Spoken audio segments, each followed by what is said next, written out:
58তম আয়াত থেকে নিয়ে 160 নম্বর আয়াত পর্যন্ত তাফসীর পেশ করা হবে ইনশাআল্লাহ।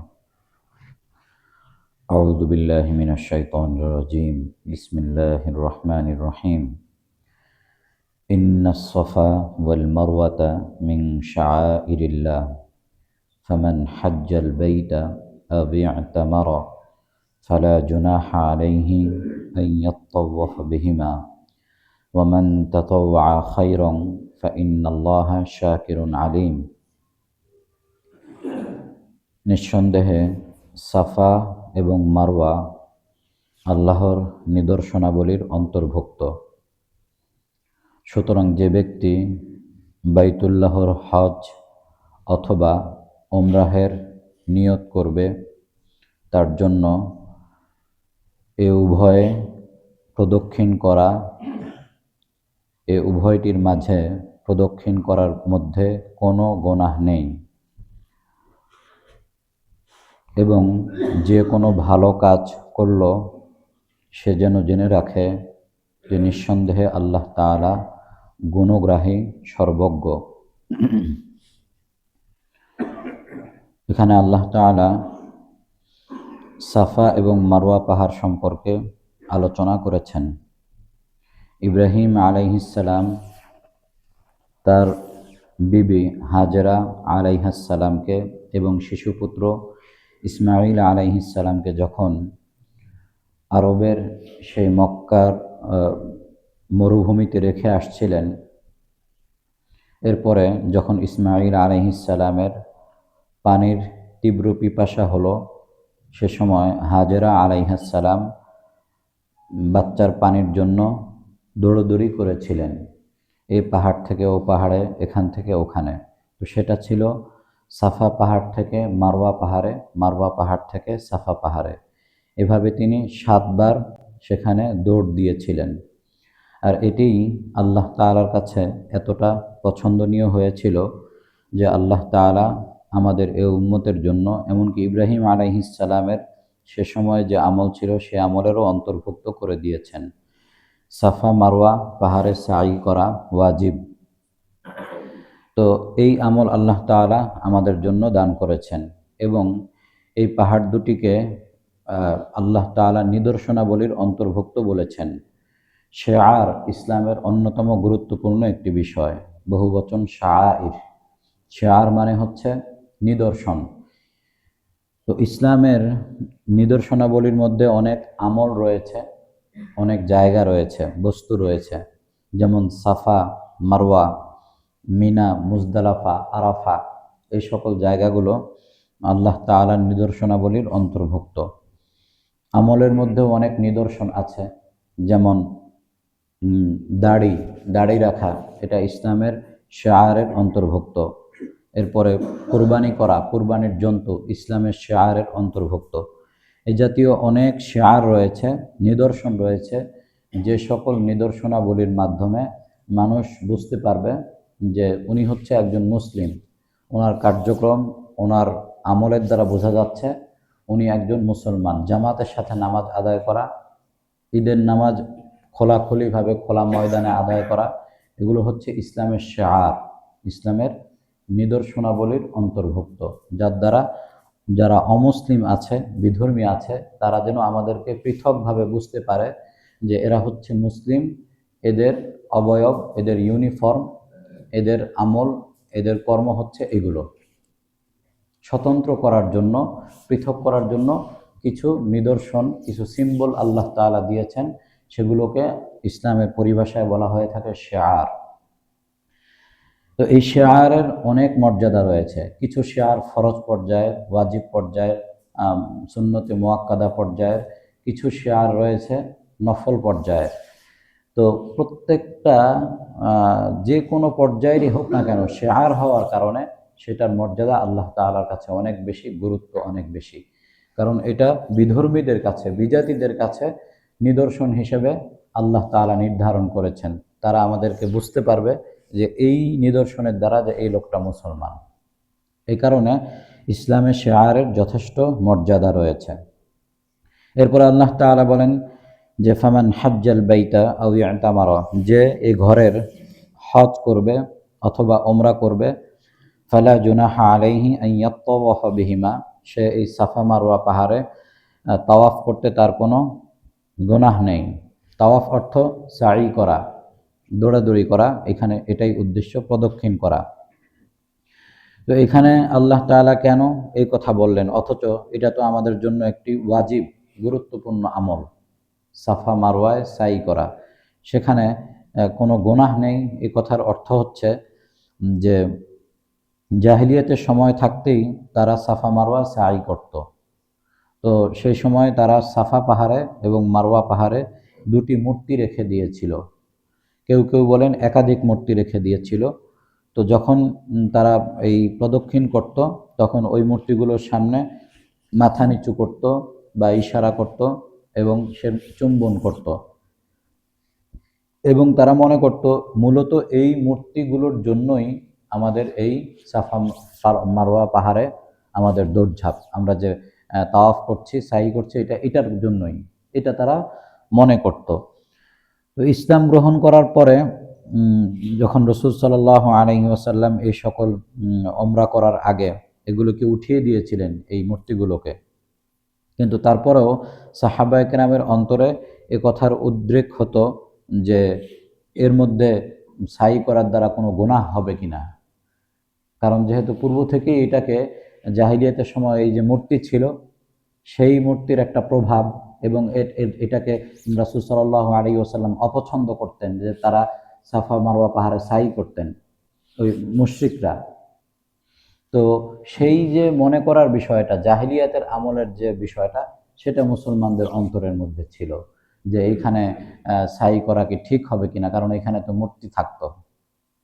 তো এই কথা আল্লাহ তাআলা মুসলমানদের অন্তর থেকে দূর করার জন্য এই কথা বললেন যে এইখানে তাওয়াফ করা, এখানে প্রদক্ষিণ করার দ্বারা কোনো ধরনের গুনাহ নেই। এরপর আল্লাহ তাআলা বললেন ওয়ামান তাতাওয়া খায়রান, যে কেউ যে কোনো ভালো কাজ করবে, আল্লাহ তাআলা গুণগ্রাহী, তার সেই ভালো কাজের মূল্যায়ন করবেন এবং তিনি সব কিছুই জানেন। ইন্নাল্লাযীনা ইয়াকতুমুনা মা আনজালনা মিনাল বায়্যিনাতি ওয়াল হুদা মিন বা'দি মা বায়্যান্নাহু লিন-নাসি ফিল কিতাব উলাইকা ইয়ালআনুহুমুল্লাহু ওয়া ইয়ালআনুহুমুল লাঈনুন। মানুষের কাছে কিতাবের মধ্যে যা কিছু রয়েছে এই সব কিছু সুস্পষ্ট হয়ে যাওয়ার পরও যারা সুস্পষ্ট নিদর্শনাবলী এবং হেদায়েতকে গোপন করবে, তাদের উপর আল্লাহ তাআলার অভিসম্পাত এবং অভিসম্পাতকারীদের অভিসম্পাত। এখানে আল্লাহ তাআলা ইহুদিদের মধ্যে একদল আলেম ছিল যারা তাওরাতের বিভিন্ন বিষয়কে গোপন করত, যেগুলো আল্লাহ তাআলা প্রকাশ করার কথা বলেছেন, তাওরাতের বিধানাবলী, এগুলিকে গোপন করত। মূলত এখানে তাদের উপর অভিসম্পাত করা হয়েছে, তাদের উপর লানত করা হয়েছে যে তারা কেন এগুলোকে গোপন করত, অথচ বিষয়গুলো সুস্পষ্ট ছিল এবং হেদায়েতের বিষয় ছিল, এগুলিকে তারা গোপন করত। দ্বিতীয় বিষয় হচ্ছে এই আয়াতটি শুধুমাত্র তাদের ক্ষেত্রেই ব্যাপারটা এমন নয়, মুফাসসিরিন কেরাম এখানে আমাদের জন্য বড় শিক্ষার বিষয় উল্লেখ করেছেন যে যাদের কাছে সুস্পষ্ট ইলম আসার পরেও তারা এটাকে গোপন করবে, হাদিসের মধ্যে আসছে কিয়ামতের দিন আল্লাহ তাআলা তাদের মুখে আগুনের লাগাম লাগিয়ে দিবেন ইলম গোপন করার কারণে। এজন্য ইলম গোপন করা জায়েজ নেই, ইলমকে জেনে শুনে গোপন করা বৈধ নয়, এটা হারাম, এটা প্রকাশ করতে হবে। তো এই জন্যে হাদিসের মধ্যে আরও অনেক সতর্কবাণী আসছে। সাহাবায়ে কেরামের অনেকের মধ্যে এমন অনেক ঘটনা পাওয়া যায় যে ওনাদের কাছে এমন ইলম ছিল যেটা মৃত্যুর পূর্বে ওনারা প্রকাশ করে গিয়েছেন যে আমি ইলম গোপন করার গুনাহগার না হয়ে যাই, সেই কারণে মৃত্যুর পূর্বে আমি এটা বলে গেলাম। এই ধরনের অনেক হাদিস পাওয়া যায়। তাহলে বোঝা গেল ইলম গোপন করা এটা বৈধ নয়, ইলম প্রকাশ করতে হবে। তবে মুফাসসিরিন কেরাম এখানে তিনটি বিষয় উল্লেখ করেছেন ইলম গোপন করা, প্রকাশ করা নিয়ে। প্রথম বিষয় হচ্ছে এই ইলমটি সুস্পষ্ট ইলম হতে হবে। অস্পষ্ট ইলম হলে সেটা প্রকাশ করা যাবে না, বা সেটা প্রকাশ করার বিষয় আল্লাহ তাআলা, গোপন করার বিষয় আল্লাহ তাআলা এখানে বলেননি। এখানে আল্লাহ তাআলা বলেছেন মা আনজালনা মিনাল বাইয়িনাত। বাইয়িনাত মানে সুস্পষ্ট, প্রকাশিত নিদর্শনসমূহ। তাহলে প্রথম বিষয় হচ্ছে ইলমটা সুস্পষ্ট হতে হবে। যদি সুস্পষ্ট না হয়ে থাকে তাহলে ইলম গোপন করার গুনাহে তিনি গুনাহগার হবেন না।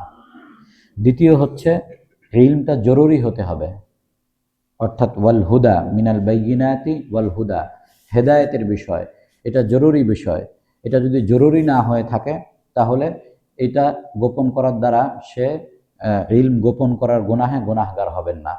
যদি জরুরি হয়ে থাকে এবং সুস্পষ্ট হয়ে থাকে এরপরেও তিনি গোপন করে থাকেন তাহলে তিনি গুনাহগার হবেন। তৃতীয় বিষয় হচ্ছে ইলম প্রকাশ করার ক্ষেত্রে যে বিষয়গুলো সাধারণ মানুষের মাঝে প্রকাশ করার দ্বারা ফিতনা সৃষ্টি হবে, সাধারণ মানুষের মাঝে প্রকাশ করার দ্বারা বিশৃঙ্খলা সৃষ্টি হবে এবং সাধারণ মানুষের সাধারণ বোধগম্যের বেশি অতিরিক্ত বিষয় হবে, অর্থাৎ মানুষের মধ্যে যে ধারণ ক্ষমতা রয়েছে, গ্রহণ করার যোগ্যতা রয়েছে, সেই গ্রহণ করার যোগ্যতাকে ডিঙিয়ে তার চেয়ে আরও অনেক দূরে চলে যাওয়া, এই ধরনের বিষয় যদি হয় তাহলে সেই ধরনের হাদিস বা সেই ধরনের ব্যাখ্যা প্রকাশ না করা। এর উপরে বহু হাদিস রয়েছে বুখারী মুসলিমে। ইবনে মাসউদ রাদিয়াল্লাহু তাআলা আনহু বলেছেন যে তোমরা এমন সকল হাদিস মানুষের সামনে বর্ণনা করতে যেও না যে সকল হাদিসগুলো মানুষ গ্রহণ করতে অযোগ্য। তাহলে মানুষের সামনে জানলেই যে বলতে হবে ব্যাপারটা এমন না, জানলেই যে সেটা প্রকাশ করতে হবে ব্যাপারটা এমন না, আমাকে দেখতে হবে এটা জরুরি কিনা। দ্বিতীয় বিষয় হচ্ছে যে এটা সুস্পষ্ট কিনা। তৃতীয় বিষয় হচ্ছে এটা যদি আমি বলি তাহলে ফিতনা সৃষ্টি হবে কিনা, এটা মানুষ গ্রহণ করতে পারবে কিনা। অর্থাৎ গ্রহণ করার বিষয়টা হচ্ছে এমন যে মোটামুটি গ্রহণ করে নেয় বা বোঝালে সে গ্রহণ করে নেয় তাহলেও প্রকাশ করা। কিন্তু যদি এমনটা হয় যে এটা বলার দ্বারা এমন পরিস্থিতি সৃষ্টি হবে বরং উল্টো আরও মানুষ হাদিসকে অস্বীকার করতে পারে, মানুষ আরও হাদিসের প্রতি বা সাহাবা নবীর প্রতি বিরূপ ধারণা সৃষ্টি করতে পারে।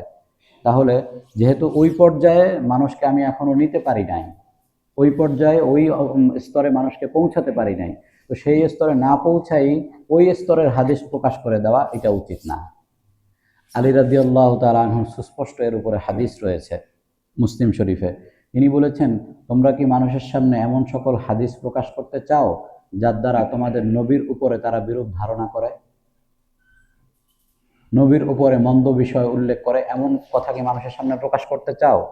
তাহলে অনেক সময় আমরা এমন অনেক বিষয় মানুষের সামনে, আমাদের মধ্যে কিছু ভাই আছে যারা প্রকাশ করে দেয় যে সকল বিষয়গুলো, যে সকল হাদিসগুলো প্রকাশ করার কারণে উল্টো তারা ইসলামের প্রতি আরো বিরূপ ধারণা সৃষ্টি করা শুরু করে। তো এই যে অবস্থা না বুঝে, মানে মানুষের মাঝের যে অবস্থা সেটা না বুঝেই একটা কাজ করা, এটা হচ্ছে ফেরাসাতের অভাব, অর্থাৎ তার ফিক যে গভীরতা যেটাকে বলা হয়, অর্থাৎ মানুষের অবস্থা না বুঝেই একটা কাজ করা। তো এর দ্বারা ফিতনা সৃষ্টি হয়। রাসূল সাল্লাল্লাহু আলাইহি ওয়াসাল্লাম মুআজ রাদিয়াল্লাহু তাআলা আনহুকে যখন ইয়েমেনে প্রেরণ করেছিলেন তখন রাসূল সাল্লাল্লাহু আলাইহি ওয়াসাল্লাম তাকে কি বলেছিলেন? তুমি তাদেরকে ঈমানের কথা বলবে, কোরআনের কথা বলবে, তারপরে তাদেরকে নামাজের কথা বলবে, এরপরে যদি তারা সেটা গ্রহণ করে নেয় তাহলে রোজার কথা বলবে, এটা যদি তারা গ্রহণ করে নেয় তারপরে অর্থনৈতিক বিষয়ে রাসূল সাল্লাল্লাহু আলাইহি ওয়াসাল্লাম সর্বশেষে আসছেন, হজের কথা বলবে, এরপরে যদি তারা সেটাও মেনে নেয় এরপরে যাকাতের কথা বলবে। এখন যদি উনি ওইখানে ইয়েমেনে গিয়েই প্রথম সব একসাথে চালু করে তাহলে বলবে যে এই আসার পরে সে পয়সা শুরু করলো। তাহলে মানুষের অবস্থা বুঝে ধীরে ধীরে ইসলামের এক একটা বিষয় মানুষের মাঝে ধীরে ধীরে এটাকে প্রতিষ্ঠিত করতে হবে। কিন্তু শুরুতেই যদি কেউ পুরো ইসলামকে প্রতিষ্ঠিত করতে যায় তাহলে তো সেখানে ফিতনা সৃষ্টি হবে। এই বিষয়গুলো মাথায় রেখে ওলামায়ে কেরাম আমাদেরকে যেভাবে গাইড করেন এগুলো এই বিষয়গুলো মাথায় রেখেই করেন। এরপরে যে বিষয় আল্লাহ তাআলা এখানে উল্লেখ করেছেন উলাইকা ইয়ালআনুহুমুল্লাহ ওয়া ইয়ালআনুহুমুল লাঈনুন, যে আল্লাহ তাআলা তাদেরকে অভিশাপ দিয়ে থাকেন এবং অভিশাপকারীরা তাদেরকে অভিশাপ করে থাকে। এখানে অভিশাপের একটি গুরুত্বপূর্ণ বিষয়, সেটি হচ্ছে যে কাউকে অভিশাপ দেওয়া এটা বৈধ নয়, এটা গোনাহ, অবৈধ, কাউকে অভিশাপ দেওয়া যাবে না। যদি আমি এটা জানতে পারি নিশ্চিত যে এই ব্যক্তি কাফের অবস্থায় মৃত্যুবরণ করেছে, আমার নিশ্চিত জানা থাকে, তাহলে সেই ব্যক্তির উপরে অভিশাপ করা যাবে, সেই ব্যক্তির জন্য বদদুয়া করা যাবে, অভিশাপ করা যাবে। রাসূল সাল্লাল্লাহু আলাইহি ওয়াসাল্লামও অভিশাপ করেছেন, হাদিসের মধ্যে আছে, ওই সকল ব্যক্তিদের জন্য যারা নিশ্চিত রাসূল সাল্লাল্লাহু আলাইহি ওয়াসাল্লাম জানেন যে তারা কুফরের উপর ইন্তেকাল করেছে, তাদেরকে রাসূল সাল্লাল্লাহু আলাইহি ওয়াসাল্লাম অভিশাপ দিয়েছেন। এছাড়া যারা কুফরের উপর স্পষ্টভাবে নেই তাদেরকে অভিশাপ দেওয়া যাবে না। আর আমরা তো জানি না যে কে কুফরের উপর মৃত্যুবরণ করেছে, কে কুফরের উপর মৃত্যুবরণ করে নাই, সেটা আমরা জানি না। এই জন্য আমরা এইভাবে কোনো ব্যক্তির নাম নিয়ে নির্দিষ্টভাবে অভিশাপ দিতে পারবো না। হ্যাঁ, তবে কেউ জাতিগতভাবে অভিশাপ দিতে পারবে, যেমন কাফের, মুশরিক, ইয়াহুদি, জালিম, এভাবে অভিশাপ করা যাবে। কিন্তু নির্দিষ্ট কোনো ব্যক্তির নাম ধরে বা নির্দিষ্ট কোনো ব্যক্তিকে নিয়ে অভিশাপ দেওয়া এটা বৈধ নয়। আল্লাহ তাআলা যে বললেন ওয়ালা আনহুমুল লাইনুন, অভিশাপকারীরা তাদেরকে অভিশাপ দিয়ে। এখানে অভিশাপকারীরা দ্বারা কি বোঝানো হয়েছে? মুফাসসিরিন কিরাম বলেছেন অভিশাপকারীরা অভিশাপ দিয়ে থাকে, এর অর্থ হচ্ছে পৃথিবীর যত জিন, মানব এবং যত ধরনের আল্লাহ তাআলা সৃষ্টি আছে তারাও ওই সকল ইলম গোপনকারীদেরকে অভিশাপ দিয়ে থাকে। যত সৃষ্টি আছে আল্লাহ তাআলার সমস্ত সৃষ্টি তাদেরকে অভিশাপ দিয়ে থাকে। এর কারণ হচ্ছে তাদের এই গুনাহের কারণে ওই সকল সৃষ্টি, যত পশু পাখি আছে তারা কষ্ট পায় তাদের এই গুনাহের কারণে। তাদের এই গুনাহের কারণে পৃথিবীতে বিশৃঙ্খলা সৃষ্টি হয়, পৃথিবীর মধ্যে আল্লাহ তাআলার নিজাম ভঙ্গ হয়ে যায়। আর এই নিজাম ভঙ্গ হওয়ার যে কষ্ট সেটা শুধু মানব এবং জিন পায় না, সেটার কষ্টটা পশু পাখিরাও পায়। যেহেতু তাদের ইলম গোপন করার কারণে আজকে পশু পাখিরাও কষ্ট পাচ্ছে, সেই কারণে তারা তাদেরকে লানত করছে, অভিশাপ দিচ্ছে। এরপর আল্লাহ তাআলা বলেন ইল্লাল্লাযীনা তাবু ওয়া আসলাহু ওয়া বায়্যানু ফাউলাইকা আতুবু আলাইহিম ওয়া আনা আত-তাওয়াবুর রহিম। তবে যারা তওবা করবে এবং নিজেদেরকে সংশোধন করবে এবং এই সকল বিষয়গুলোকে সুস্পষ্ট রূপে বর্ণনা করবে, আল্লাহ তাআলা বলেন আমি তাদের তাওবা কবুল করে নিব, আর আমি তাওবা কবুলকারী পরম করুণাময়।